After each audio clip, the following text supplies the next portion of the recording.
Right, here we are. That's your and that's visiting the here. South Swap and yeah, we're here. Let's go.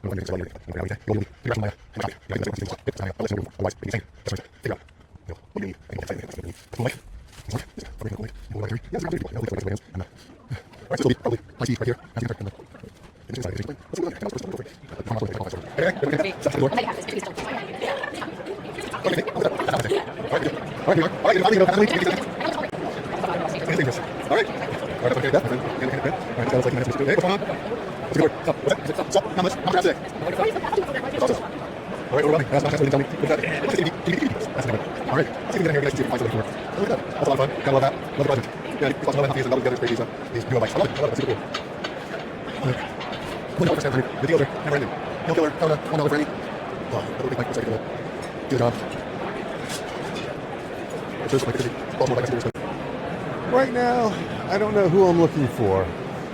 You know, it'd be fun to run into people. I'd like to see, maybe if I see a Velocity Bicycle Co-op, maybe I could start the day with an interview with Christian Myers, former DC Bike Messenger and current, you know, I don't know if he's executive director, but the king of Velocity Bike Co-op, a bike co-op in Northern Virginia. All right.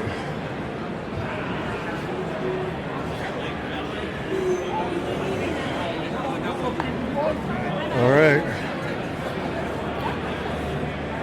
Bikes for sale. I think this is where people not running a booth can sell a bike just by bike alone. It's a nice little opportunity for people. And there's BYC, a much better name than BBC.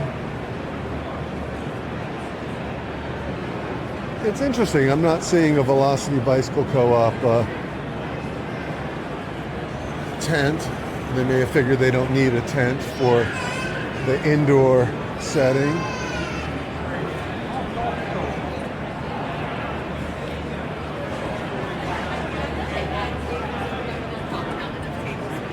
This is really a collection of kooks, bicycle kooks.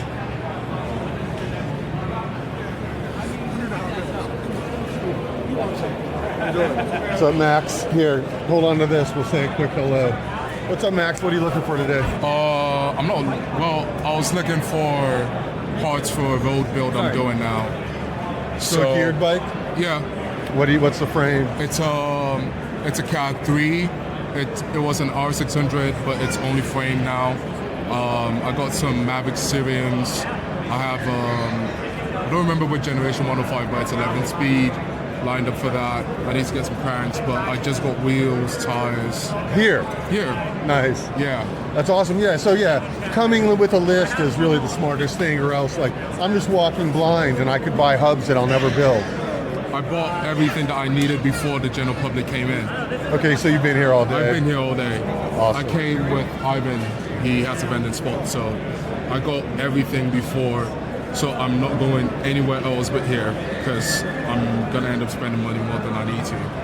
Awesome. Well, let me grab this. I'm gonna take a lap. I'm actually trying to interview people on my Bike Messenger oral history project. I was kind of seeking out.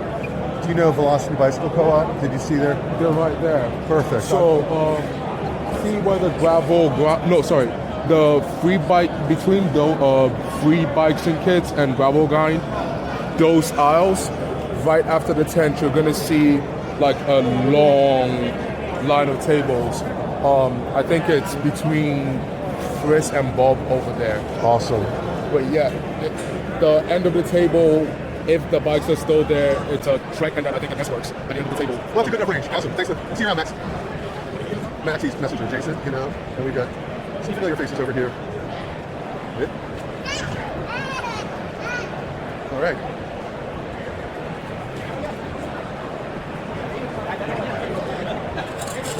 I love it. I still have some. Yeah. And BioPace is back, so there you go. They've actually changed the BioPace logic. BioPace is back, but it's not what it once was. I think they changed the way the oval and the pedal stroke work together. But buy your pace is back. All right, what do we got here? So I told myself that I would only buy pedals if I could buy the Samba Velos. You know, I've got to be careful out here. What do I really need? What's really a good deal versus whatever, just being sucked up into the moment. All right, cruising here. I was told that they would be in this range. Maybe they're in the next range. This can all be fast forward, right?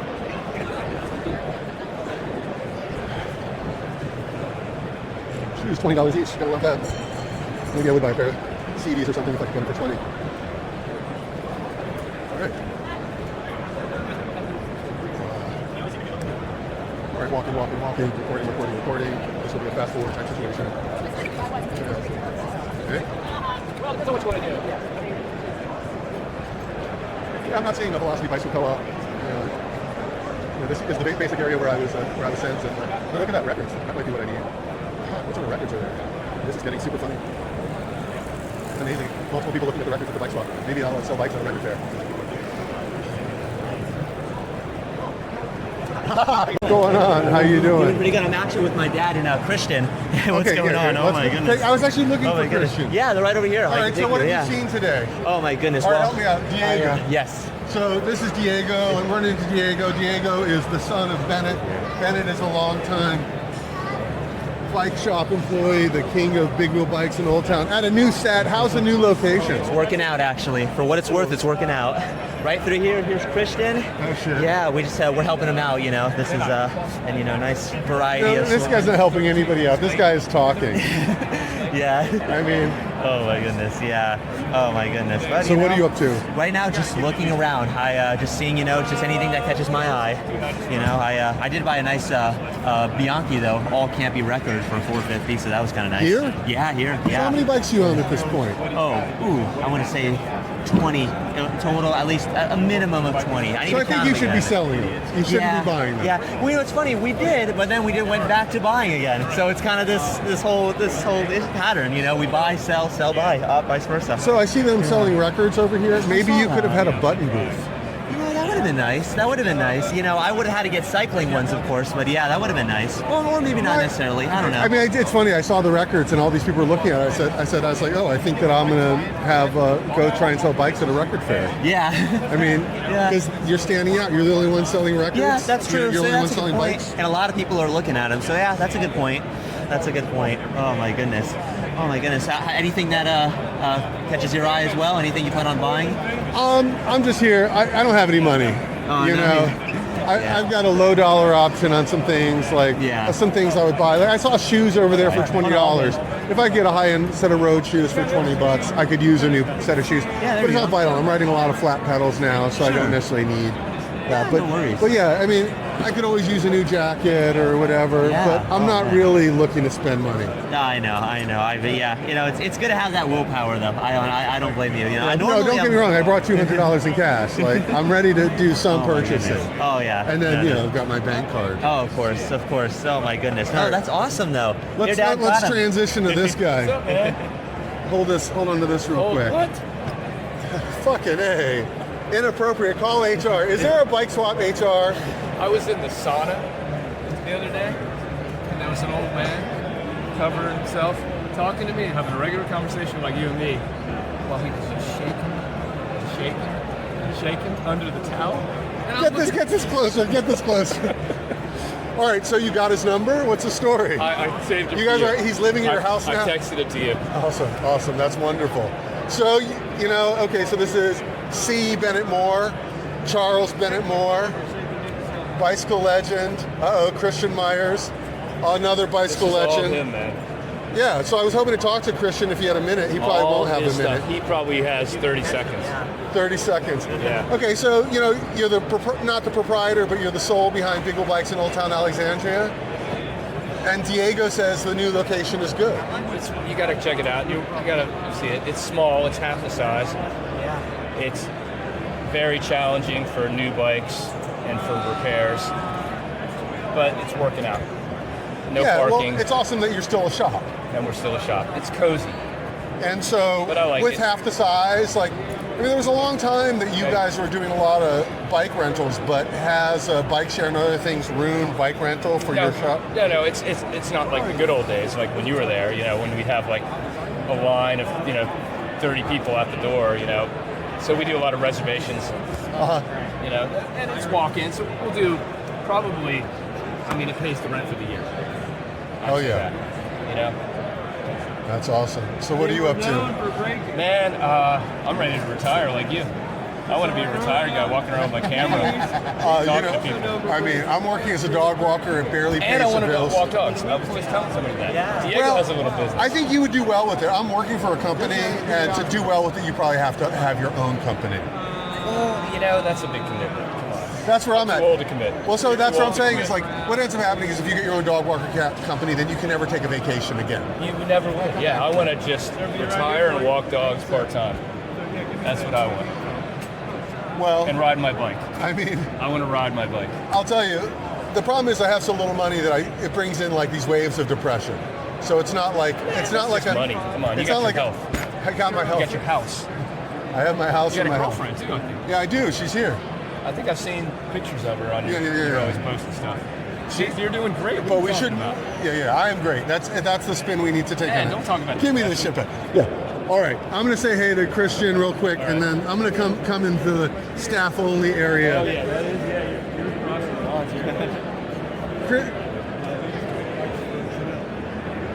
All right, here we are at the Stop, Swap, and Save, and we've got Christian Myers.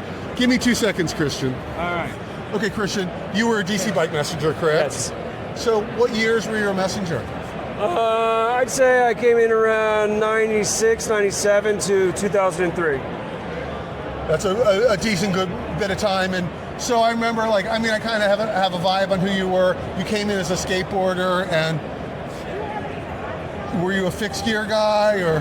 I came in when I first started riding as a messenger. I had a mountain bike, quickly went to a road bike, and then quickly went to track bikes and road track bikes only. That's awesome. And so I want to have a full Not fixed gear. interview with you at a different time. But so like a lot of people, you did the messenger thing for a while and then you stayed bikes. And so right now, tell me your history and what is Velocity Bike? Myself and John Patterson started Velocity, now 16 plus years ago. And it was an idea. I had volunteered at bike co-ops over the years and always wanted to do something like that in the DC area. Found somebody that was like-minded and came together, and boom, 16 years later, kicking ass. So what is, I know Phoenix Bikes has youth programs, and what is the mission of Velocity Bicycle Co-op? Well, when we first started out, we were doing a lot more with youth programs and whatnot, but as we expanded and got larger, a lot of that kind of went to the side. Plus, we got into a smaller space. So the smaller space didn't allow for so many kids to be around. So at the moment, we are working with people that are homeless, people that can't afford bikes, that sort of thing. So we work a scholarship program. So earn a bike? It's like an earn a bike, but you're earning it through basically applying for it. Uh-huh. So not your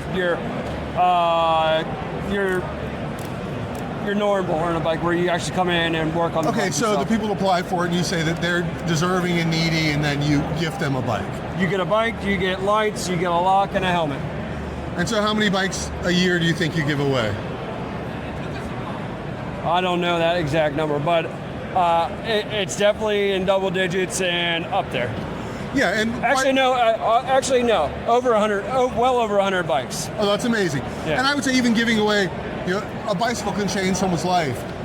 I worked in a bike shop with Bennet years ago, and when I was at the Big Wheel Bikes on Capitol Hill, let's say someone didn't pick up a repair bike, I would gift those bikes, and for years I would see these people, and I was like an eternal friend of theirs because it's not so easy for somebody to have the money to just buy a bike. I've seen this guy at Velocity. Yes. This is one of your trusty co-workers. $40. Okay. Yeah, come in. Right hand man. Come in a couple of times. Myers. So you're a volunteer or a paid employee at Velocity? Yeah. That's fantastic. Yeah, I enjoy doing it. That's awesome. Yeah, and so you guys have 2 shops now? 2 shops, correct, and a warehouse. Fantastic. Well, I'll let you get back to your thing here, but I'm going to try and come down, and we'll set you with the mic. I'd love to hear some tales of being. Who's Bobby Phillips? Oh my God, dude. Really? Are you- Was he a bike messenger? No. So, the guy at the furthest booth to the right, he has the blue jacket on, the black cap. He's 80 years old. Okay. He's been racing since he was 8 years old. He's won multiple national championships. He's raced Tour Somerville 63 freaking times. And he's won it a dozen times. That guy's a living legend. Unbelievable. I mean, is he one of the puppets in your pocket, like Mr. Herman or whoever? Mr. Herman passed away. Did you know that? I did know that. Yeah. You knew. Yeah, Mr. Herman is Mr. Herman. This guy, he's a legend, man. He's really, I mean, how many people are still racing at 80 and have been racing for 73 fucking years, dude? Not too many people in this world have been racing for 73 years, dude. 72 years. 72 years. I mean, unbelievable. So his miles racing at the Tour of Somerville, probably more road miles than a lot of, people have done in their life. Yeah. You know what I mean? He was telling me something interesting. Like, so he got drafted from Vietnam, right? So instead of being sent to Vietnam, he got put on the U.S. cycling team, the Army cycling team, and he raced all around the Chicago area and trained his whole entire service. Is Forrest Gump based off him? Well, no, that's always a great thing when these people join the military and they get to be the military athlete. Oh, yeah. Back in the... Or, you're in the military band. Right. Right. Less opportunity for getting killed. Yeah, for sure. And less need to kill people. Because that's a tough thing to Although deal you're with. killing them on the bike.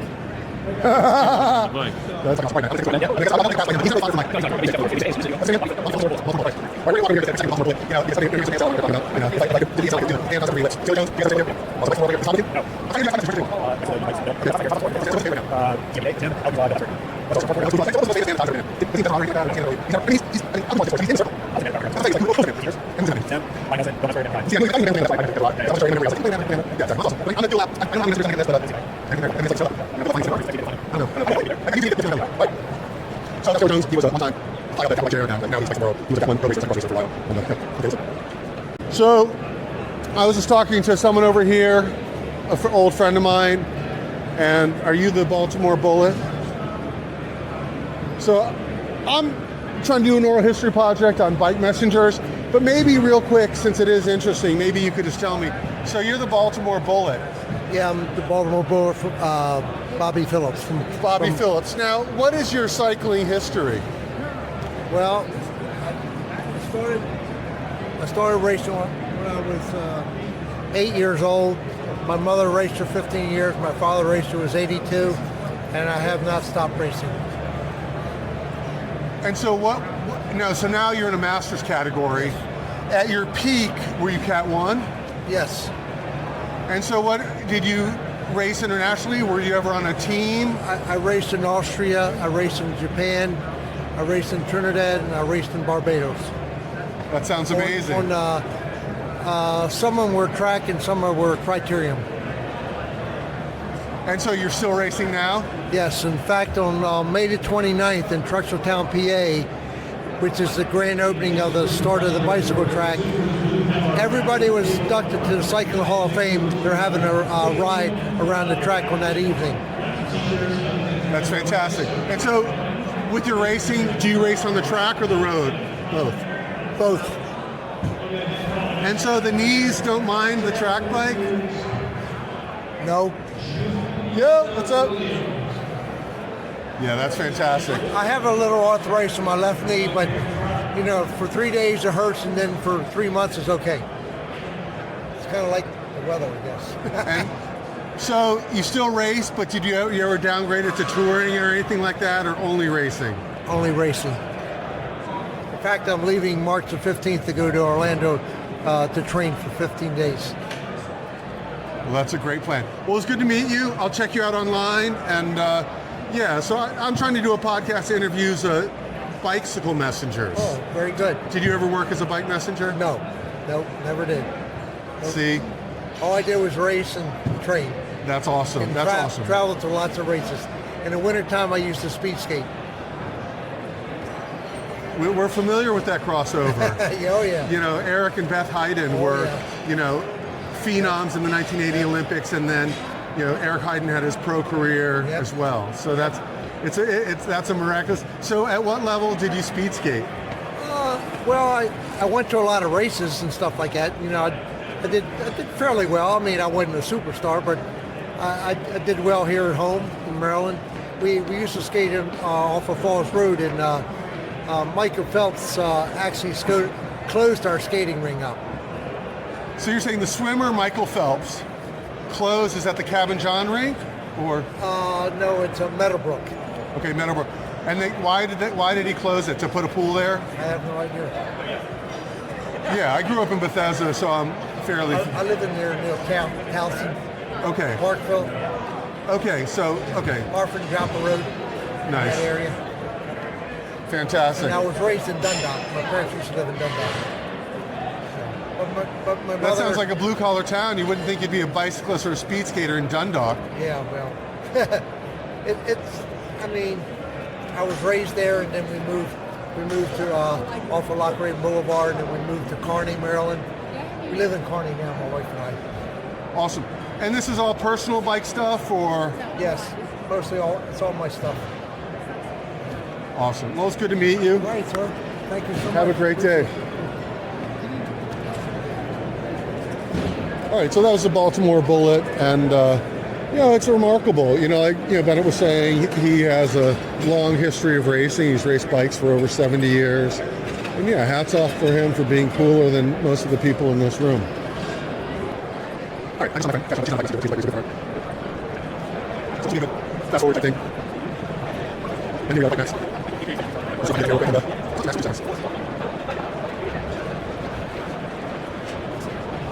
Max Marshall, third person. Hey, man, how you doing? What's going on? Good to see you. Good to finally meet you. Exactly. Yeah. Like the avatar becomes like analog. Right? Joel, how you doing? Joel, Tom. What's up, Tom? How you doing? Yeah. Awesome.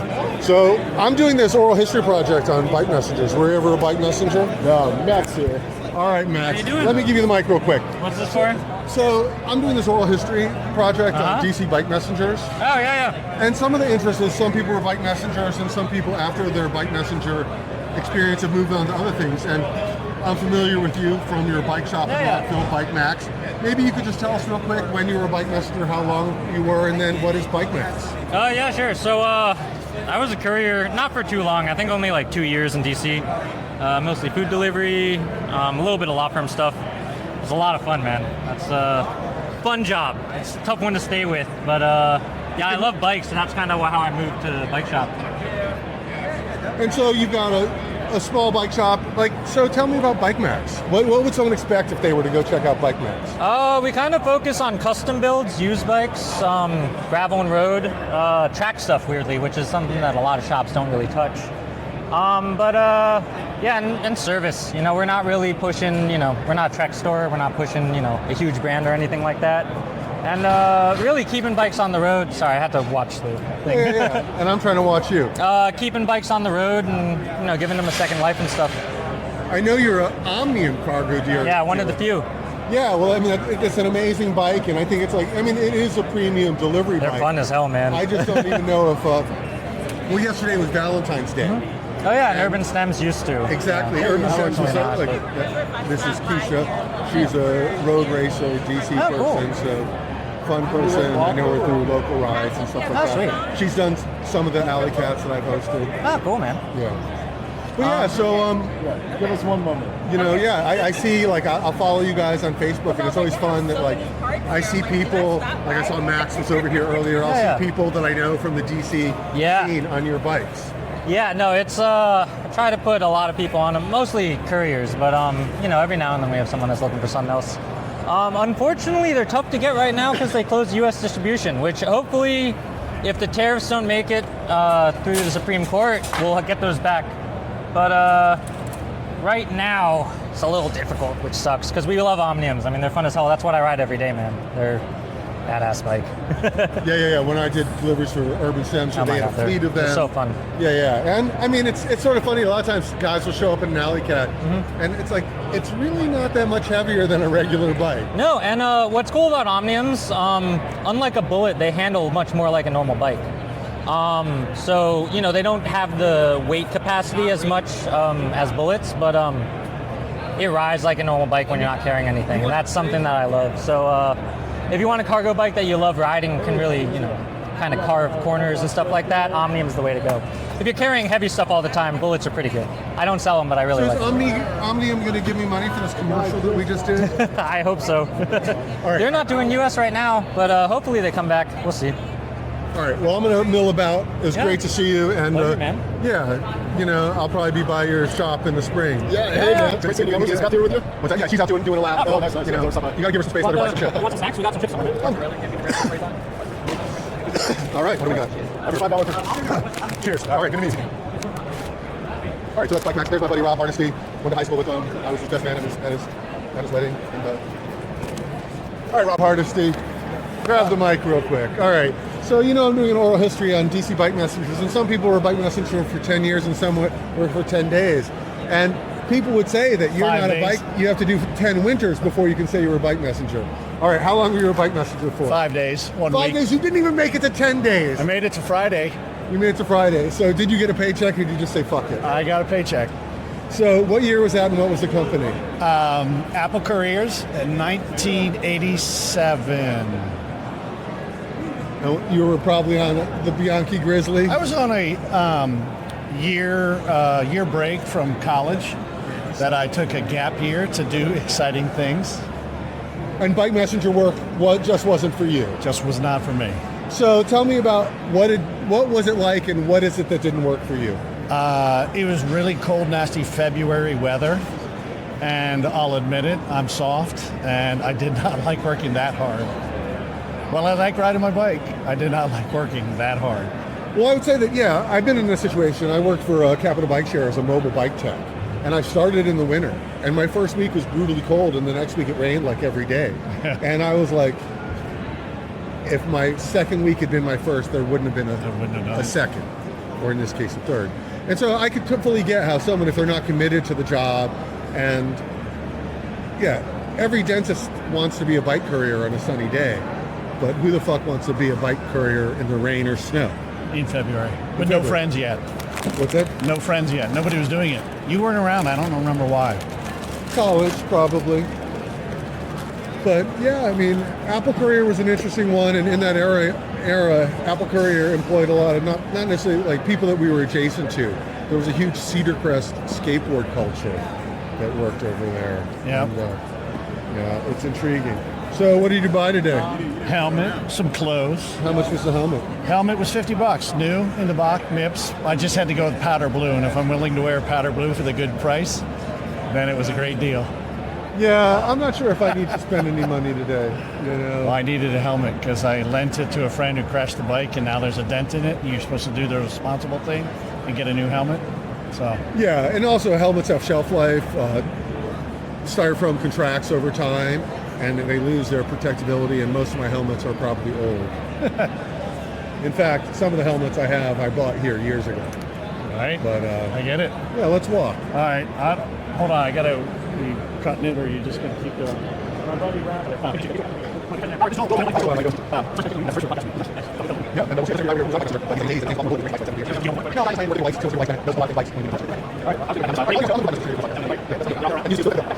All right, so if we look at it, so you know my sizes boxes, and then these boxes are for me. You know, all these boxes are for smaller sizes.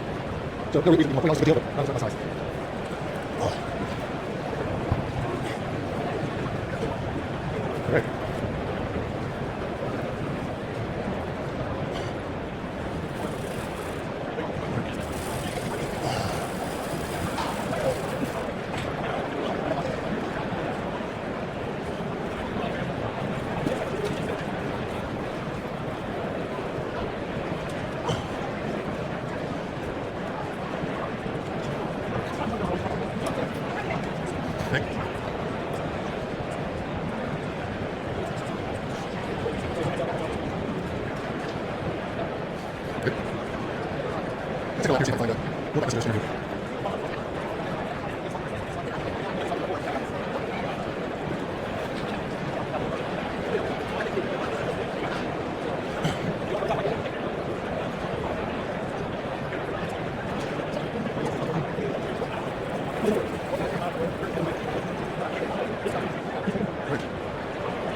That's cool. You got a chocolate one?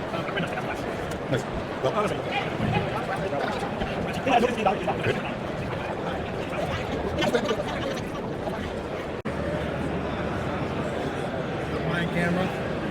You are on camera, and so it's really supposed to be like oral history project on bike messengers. Oh, okay, cool. And so I'm looking for people who were former bike messengers and interviewing them.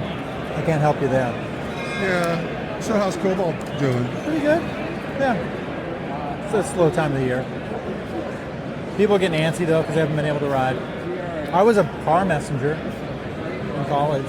I used to take documents from the law firms to the courthouse.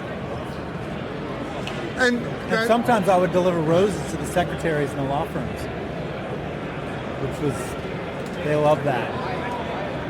But then I would walk downstairs and get in my car and I'd drive it. So I was doing San Diego County. You're not riding your bike in San Diego County. Too much mileage to cover. Yeah.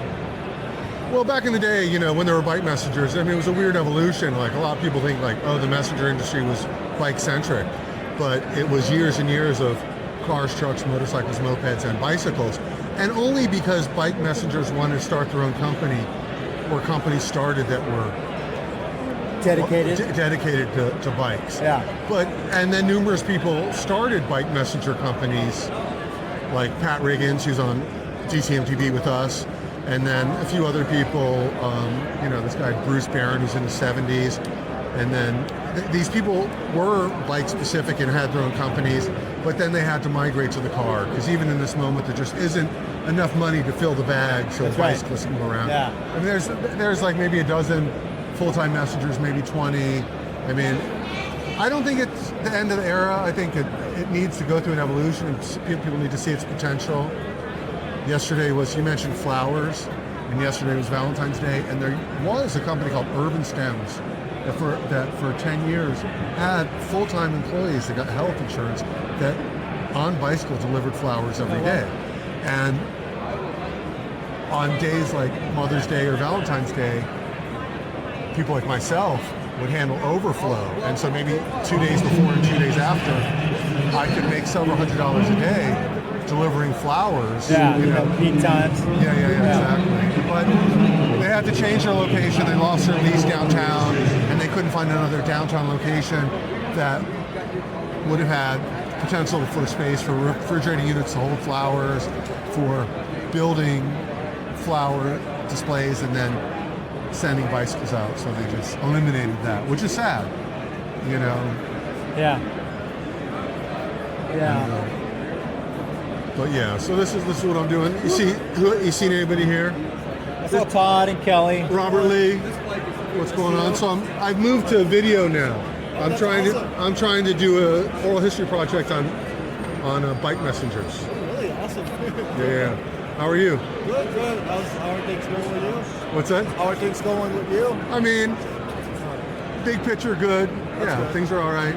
Oh, I need to get the photo book sometime soon. Someone needs to. No one bought them. I mean, really? We can talk about that. That is a heartbreak. Oh, no. Like, I thought there would be. I wasn't planning on getting rich, but I didn't think I would get poor on it. Well, it's definitely nice to know, since I knew a lot of people back then, but it's changed a lot now. So it's nice to see what people what we did back then. So. Yeah, and I think it's interesting. Like maybe that book's not. I mean, book's a weird thing nowadays, but maybe a book isn't important to people. I like now. the physical media, especially for photographs. I think that's nice. Yeah. So yeah, Robert and I'll say just for the camera, Robert and I, we know each other because we both took photos of cyclists, and both of us would attend the DC Bike Party in its formative years. Maybe the first 5-10 years we would do that, do Bike Party and then other similar type rides. And I don't know if you still go, but I've drifted away. I still go. The weather's been really terrible lately, so I'll try to go when the weather's a little nice. I can't even get to DC because the bike lanes are it's clogged up with snow still. So yeah, they need to up their game with that. Yeah. Well, hopefully I'll see you in the next bike party. Yeah, I need to get out there. So yeah, good to see you. I might be in the market for a mountain bike. And I saw my brother, I looked at the Cobalt site. I just don't know I mean, I really just have to go the cheapest possible. You know, I'm like underemployed and, you know, I'm paycheck to paycheck, but I still need a new bike. So I don't know. Maybe you have a return or a scratch frame, can't sell. Well, are you looking for a hardtail or a full suspension? I mean, so what do you think? You know, I'm like a local guy, like the Moco type flow trails is the style of stuff that I ride. You know. I ride a hardtail in Montgomery County. I just like the hardtail feel better than a full squish. And just because I feel like it's more part of the flowy trail and train. So you can kind of throw it around a little bit more than the full suspension. But yeah, and I'm a big guy, and like, you know, if I'm putting watts out and all of it's going into the rear suspension, you know, then yeah. I do have, we're about the same height, and all my bikes that I have, I prototypes and demos that I ride, because unfortunately I'm not a 54 and I can't buy bikes and determine and sell them, so I have a shitload of XLs from those. Like I have a variation of this bike. I also have another hardtail. What's up? I wanted to see if you wanted to see the large. Oh yeah, no, it's all, yeah. Thanks, it's all good. Yeah, sure. Well, yeah, I mean, just think about that idea, and sure. You know, like if something comes up, and I mean, I just have to be honest. I don't have any money. You know, I mean. Well, you just want a frame? No, I want a complete build. You want the whole build? Yeah. Yeah, and I looked at the things, and I talked to my brother, and he went kind of big. Yeah, I'm like the exact opposite. Like you know, like, I mean, I just don't know the difference between this component and that component. I definitely don't want anything electronic, you know. Yeah. I mean, we're different animals. Yeah, that's all good. Yeah, but I saw his bike, and then when I heard, I mean, he couldn't even give me a real number on it because he had upgraded everything, you know. Yeah. Yeah. But I you know, I think he still felt good that he got a deal from you because he got a custom bike to his liking. Yeah. Yeah, I'm a bike out of a box guy, you know. Yeah, it's fine. Yeah, I mean, I could, you know, I don't, whatever timeline you're on, let me know, and I could probably pull together some different things and make it happen. Yeah, we'll talk about that. That would be awesome. Yeah. All right, Mike. Good to see you. Good seeing you. Hope you find some messengers.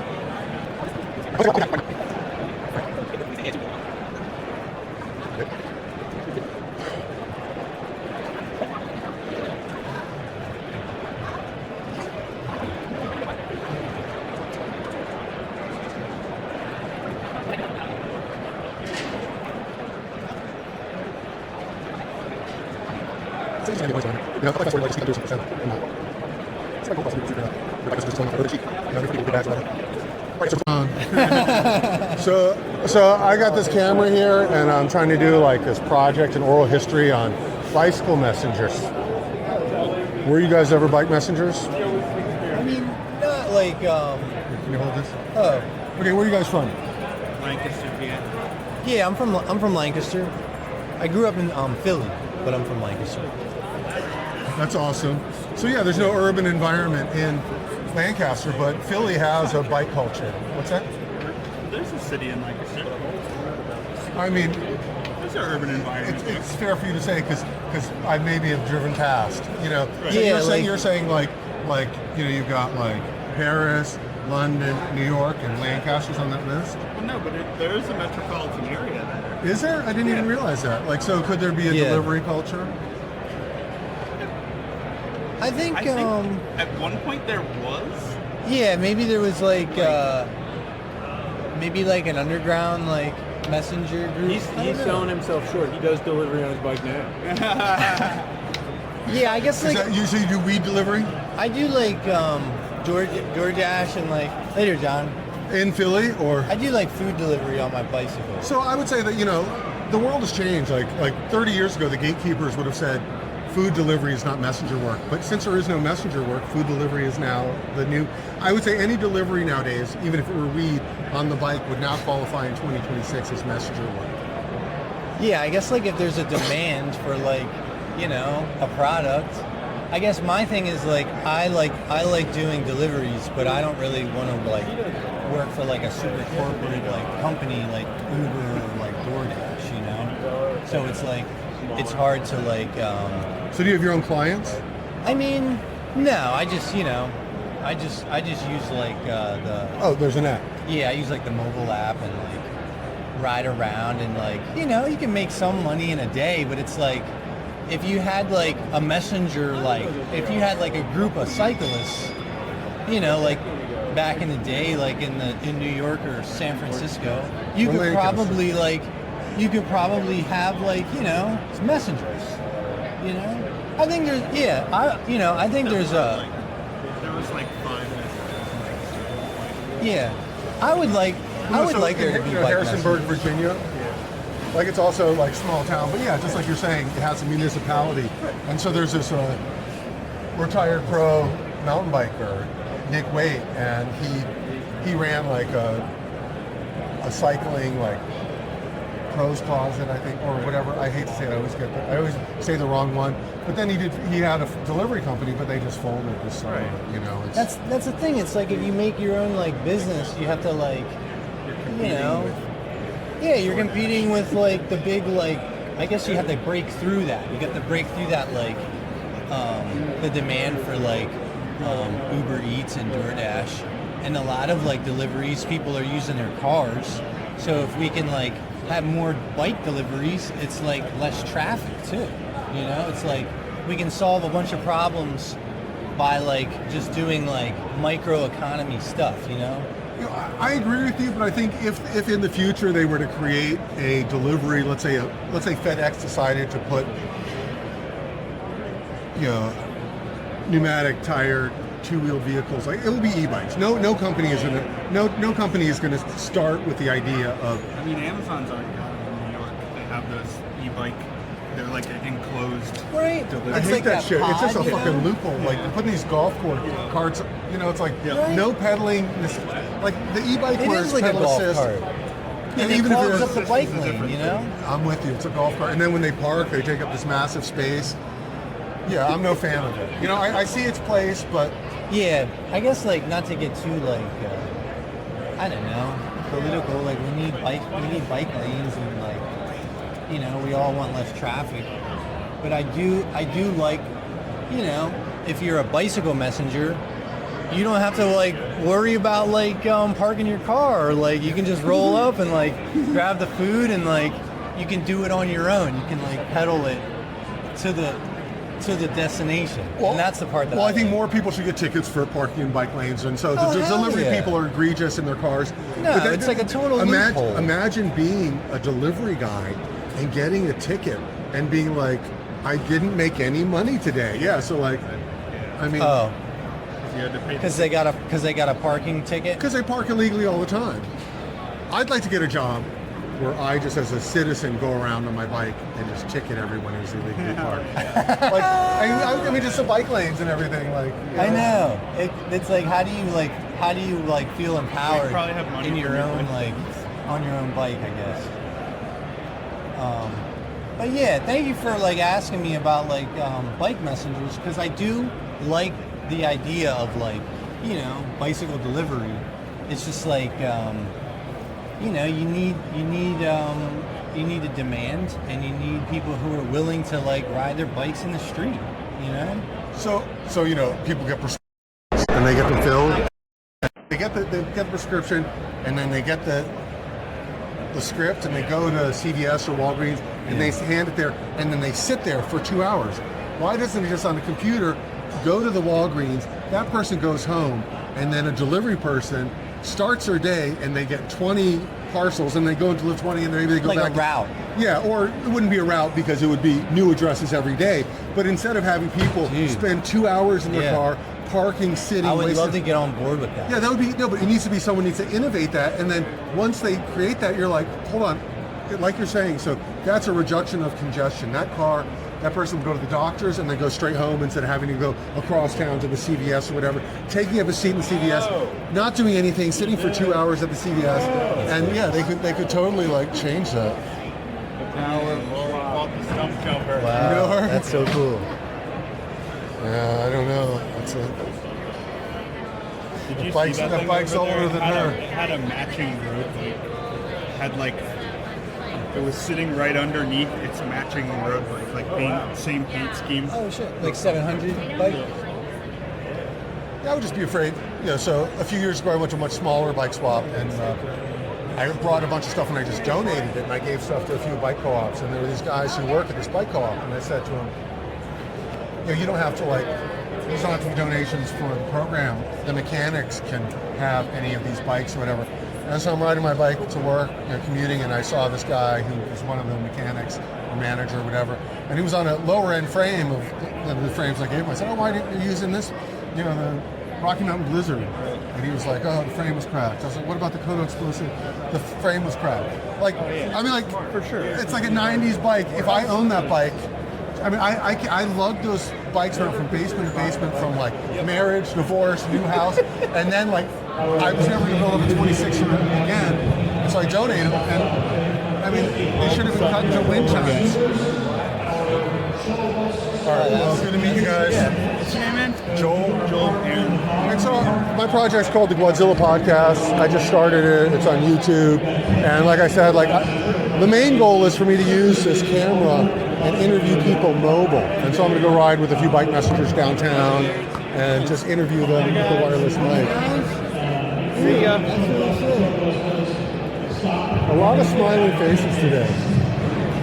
All right. Have a good one. Yeah, later. Okay. All right. That was a good conversation about mess life, bike messengers.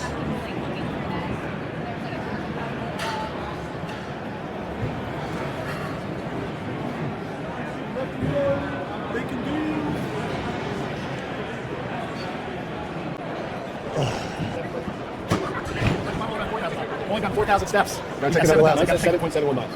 Well, how much? 7.71 miles. In here? No. Well, I started when we got out of the car. Granted, we took the shuttle bus, which was about 4 miles. It counted that, but outside of that, let's just pretend we walked it. We'll walk it back. We're gonna go. All right, cheers. See you, man. That's why. We've done that before. Okay. Oh, yeah. You're very unique. I'm sure you did that. Yeah, I did that. 40th or 50th birthday? 40th birthday? You were up there. Yeah, he was there. All right, see you, man. Awesome. All right. Yeah. Todd Keller. Captain the captain. All right, Todd, so I'm doing, since I got you here, you were probably never a bike messenger, were you? I was not. So I'm trying to do this oral history project on bike messengers. That's kind of great. Oh, you buying anything? I'm selling it, I'm not buying. What, you brought bikes? No, just bikes. Oh, you got a table? DCMTV does. DCMTV has a table. And so, I guess if I went to meetings, I would know that. It's slack. What's that? Yeah, I'm sorry. I hear you. So what's up? Tired. Well, Trying to unload.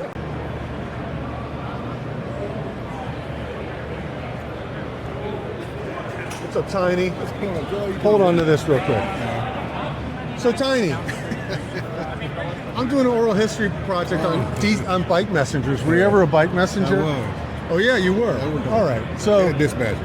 And dispatcher. So you put in some time. That's interesting. We might want to have a longer interview at a different time. But right now, when were you a bike messenger? How long were you a bike messenger? Kind of like what companies and who you were a dispatcher for? Oh man, American Eagle, direct delivery, central delivery, Falcon, executive courier. So how many years were you a bike messenger for? Bike messenger a couple. Just a couple. After that, I drove off. Nice. And so what year, what was your first year as a bike messenger? Let's see, 70s?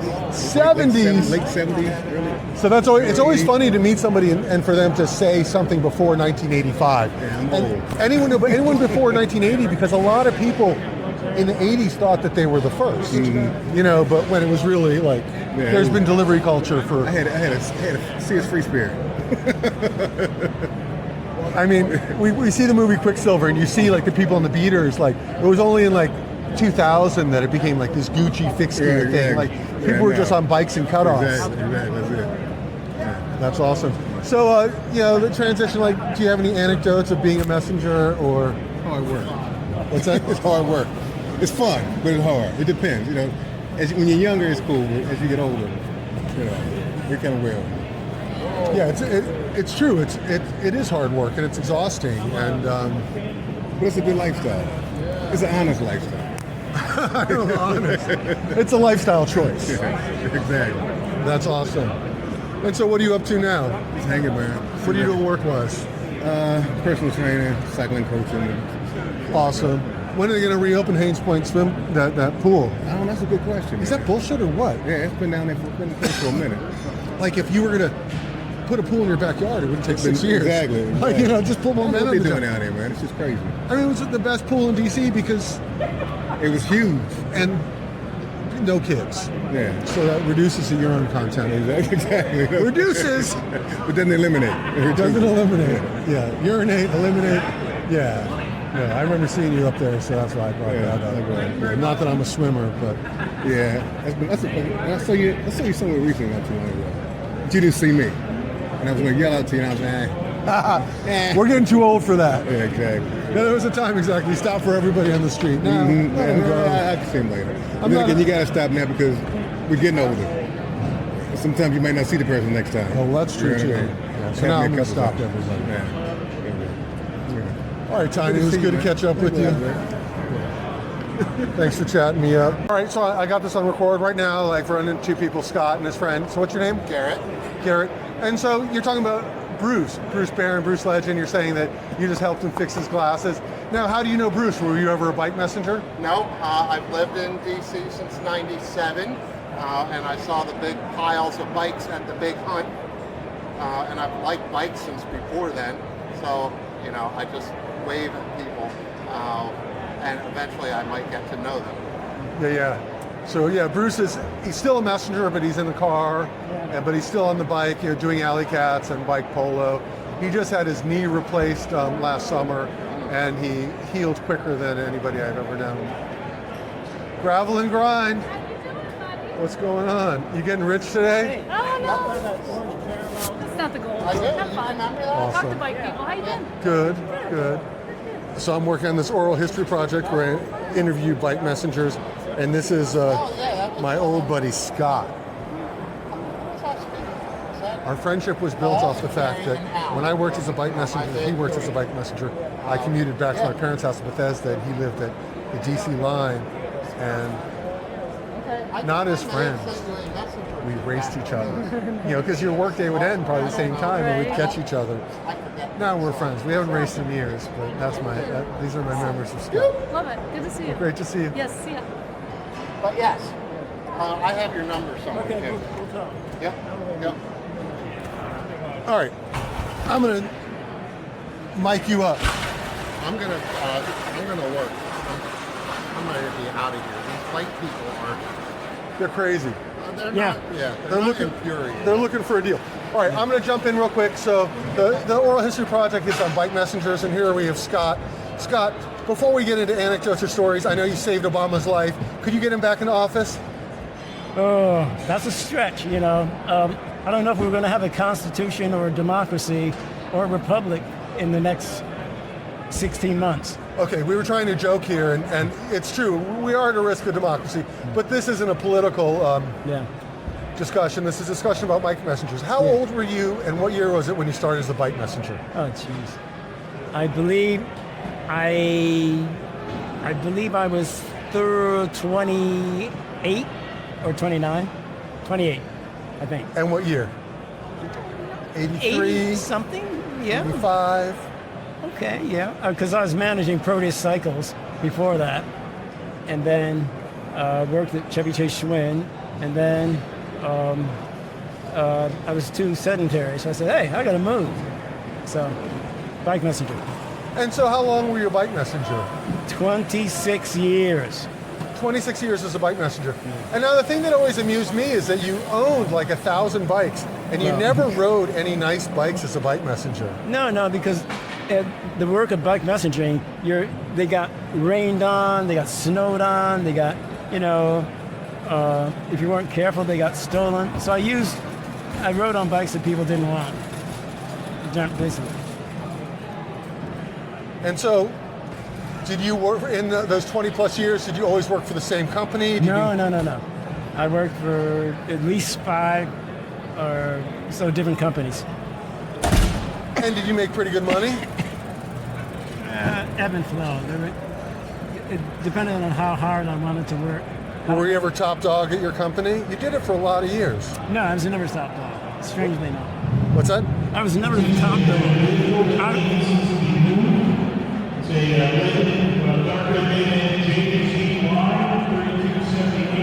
Oh, your girlfriend's coming. Do you want me to take off?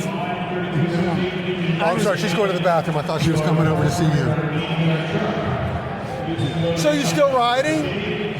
Yeah, I mean, for fun and for, utilitarian purposes, for shopping. So I know that you moved recently and you had this massive collection of bikes. Yeah. Do you still have this massive collection of bikes? Not as massive. It's about, my collection was cut in half. Moved, house got sold, and couldn't find places to put bikes. So some of them went the way of the dodo.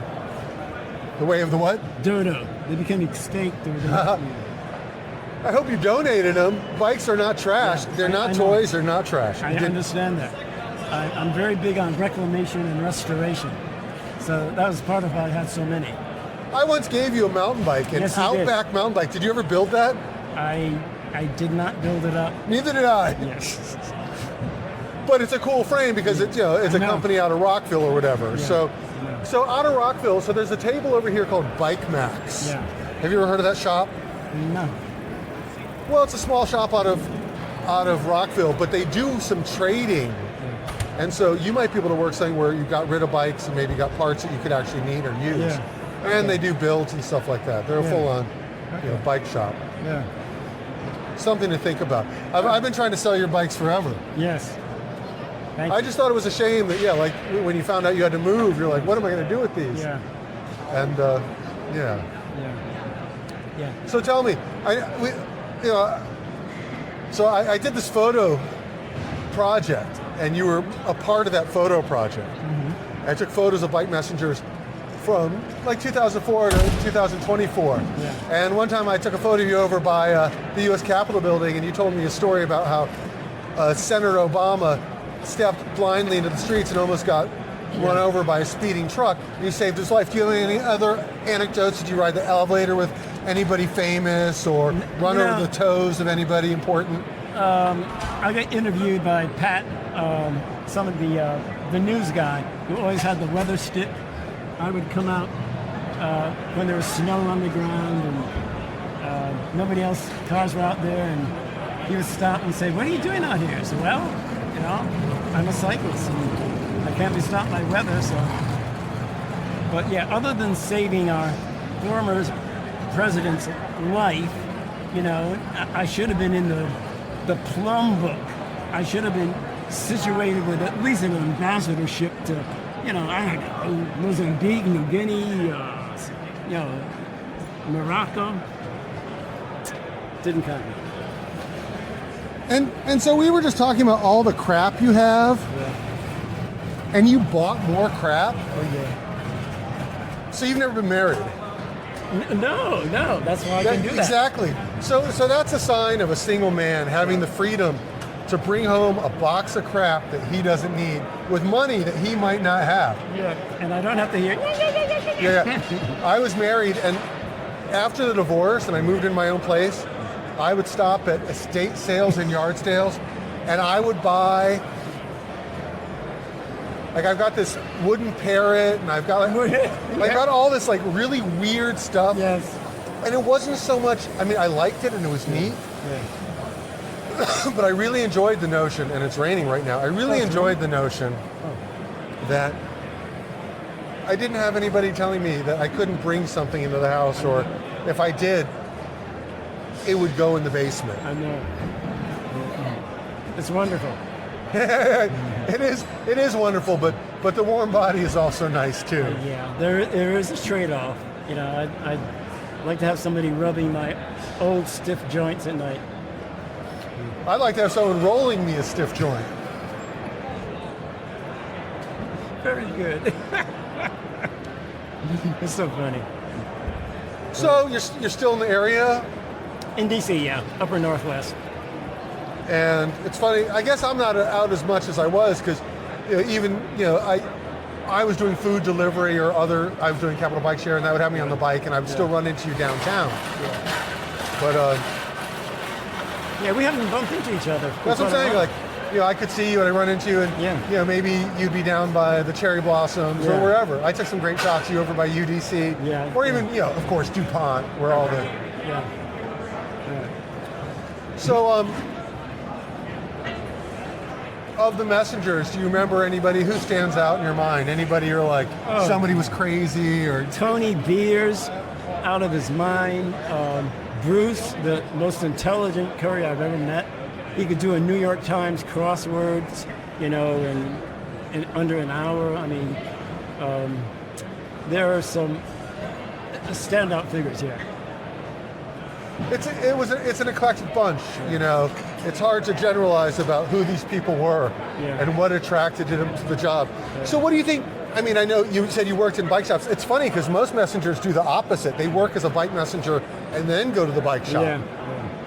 Like why did you do, you did it for 20 years, and in those 20 years, I mean, just like we had this snow creep, I mean, there have been years where you have a month where the city's covered in ice. Yeah. And you stuck with it through that. What was it? Why did you stay a messenger so long?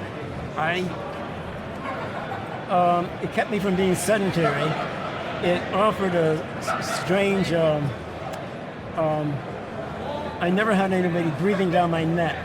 I always had the freedom to, work as much as I wanted, as long as I wanted, and I wasn't confined to, a cubicle or space or whatever. So. I hear that. I lived in Cubeville for 20 years. It paid the bills. It gave me opportunities to do things I wouldn't normally get to do. Yeah. But now that I'm out of Cubeville, well, they don't want me back. I tried getting back into Cubeville, but Cubeville doesn't want me. Yeah. But yeah, the bike messenger job can ruin people. Yeah. I mean, there's a lot of people, it's hard to work for someone else, although you're always working for someone else. Yeah, this is true. Yeah. Yeah, not the career I had envisioned. It wasn't the medical career that I had pursued. So where did you grow up? I'm flattered that you say that I've grown up. Mostly. Where'd you go to high school?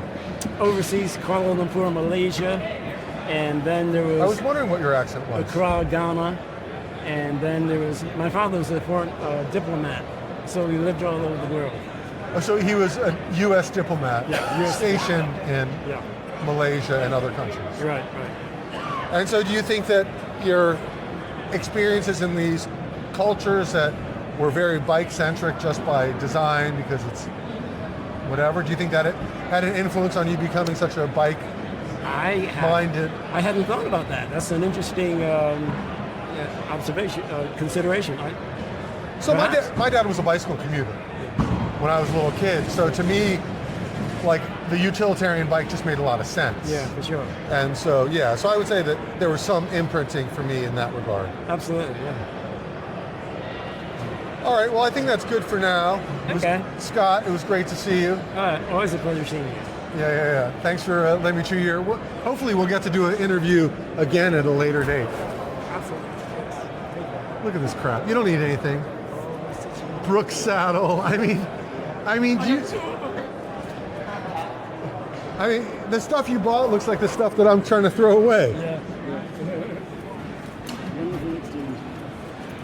It was great to see you. All right, man. And it would have been great to see you even if I didn't get to interview you, but it was fun to interview you. Yeah. What will happen with that? What's that? What will happen with that interview? I'm going to put it on YouTube. Okay. So my last name is Gwads. Google Gwadzilla. You ever seen the photo books I made? Yeah. You've seen them? Oh, good for you. You're probably the only one. Yeah. Just like everybody else who didn't buy one. All right, sir. Walking away.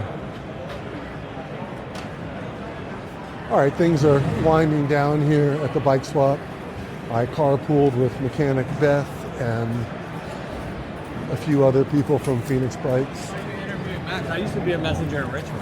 Oh yeah, hey, how you doing? Tom. Joel Watts. What's up, Tom? Pleasure. Yeah, so I'm doing an oral history project on bike messengers. Normally I interview people from Washington, D.C., but you were... I was born and raised in D.C., but I went to college in Richmond. So when were you a Richmond messenger? 98, 99. Awesome. And how long did you do that for? A year. I think I did it 2 summers. Uh-oh. Yeah.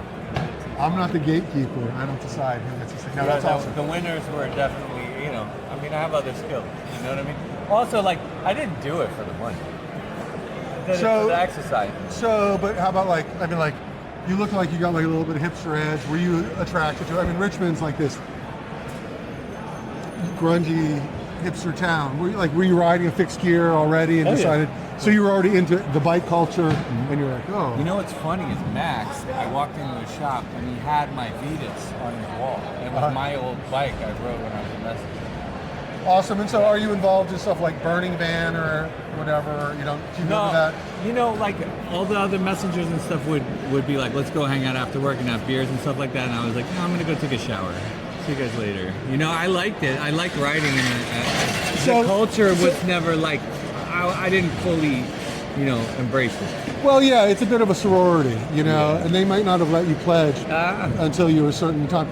I saw this one lecture with a few messengers, and this one guy who's still a current messenger, he's been a messenger for maybe 30 years. He said he was a messenger for 2 years before anybody even talked to him. Oh yeah, people were mean. I remember this guy Jim. I fell asleep one day and I woke up because I got a call, and this is radios like on the back. I got a call, and I was looking for my bike and I couldn't find it, and like they were all laughing at me, and I looked up in the tree. They had hung it up in the tree. Well, that's the fun stuff. I mean, classically, someone would lean lock their bike, and you move it, and they come out, and they're looking this way. Their hearts drop. Where the fuck is my bike? The sleeping in the park with the bike. But I worked for a company called BEX, which was like the low end shit, and there was like dudes who've been doing it for careers and had contracts with law firms and stuff like that. So, Richmond's an interesting town. A lot of DC guys, like some people would go and do a few years here and a few years there, and it's kind of like a sister city. Like we've done Alley Cats, and so Richmond guys, I'd hang with them when they'd come up to DC to race and stuff like that. It always seemed like there was a vibrant culture. So, off the record, camera off. No, camera's always on. Oh, because I want to talk shit, but I don't want to do it. No, talk shit. No one's gonna watch it. Who are you gonna talk shit about? No, I bet you know someone that used to be my roommate that owes me a lot of money. Chris Rabati? No. Sid? No. Well, it can't be Danny Kaye. No. Because Danny Kaye, I know, works as messengers now. Who was it? No, he was a DC messenger. Yeah, but I was thinking DC went down to there. His initials are MC. MC. Anyway, I'm not going to do this on camera. Okay. Yeah, but fuck that guy anyway. I mean, maybe I should do it. Matt Challenor. No? No. Christian said that, you know Christian? Yeah. Yeah, he said that him and Challenor were in business together and he owed him money too. Yeah. Just thought I'd ask. So I'm doing this oral history project, and I enlisted AZ to be my cultural advisor. Yeah. Andy Zalen, do you know who that is? I think he's a long-time messenger. He's like the king of the messengers. Like, he's the right guy for the job. But he's had no interest in it. But, like, I do my first interview, and I tell him, I was like, oh, I interviewed Skeeter. He's like, Skeeter, the bass player from Scream. I was like, yeah, he goes by Enoch now. I interviewed him. He goes, oh, yeah, he still owes me some money. Yeah. Like a courier owing somebody some money. That's like axiomatic or whatever. I mean, I don't know what even that word means. I'll look it up when I get home. But, yeah, it's a culture that, like my son in first grade would have told you same day trade. Like if you're gonna make a deal with that person, like if it's a bicycle or a bag of weed, as is. It's as is, but as it changes hands, the money also changes hands. You're not getting that money tomorrow. No. They got the bike and they're not looking to be good on that debt. I ain't talking about a bike. I'm talking about rent. Yeah, again, it's the culture, and I'm sorry that happened, but No. I just seen it. Maybe not. Maybe like, if I saw a photo, I could probably tell you if I knew them or not. But yeah. So were you running a booth? You buying stuff? I was with Max. I was selling some stuff with Max. Bike Max, earlier. But I hang out with those guys. They live close by. It's a nice ride from my house up to their shop. So it's nice. Yeah. Well, you should be riding the other direction towards the mountain bike trails. Yeah, I do that too. Sometimes, yeah. Me too, sometimes. All right. Well, it's good meeting you. Your name again? Joel. Tom. Thanks, yeah, I'll catch you later. I met you at the booth, but... Yeah. All right.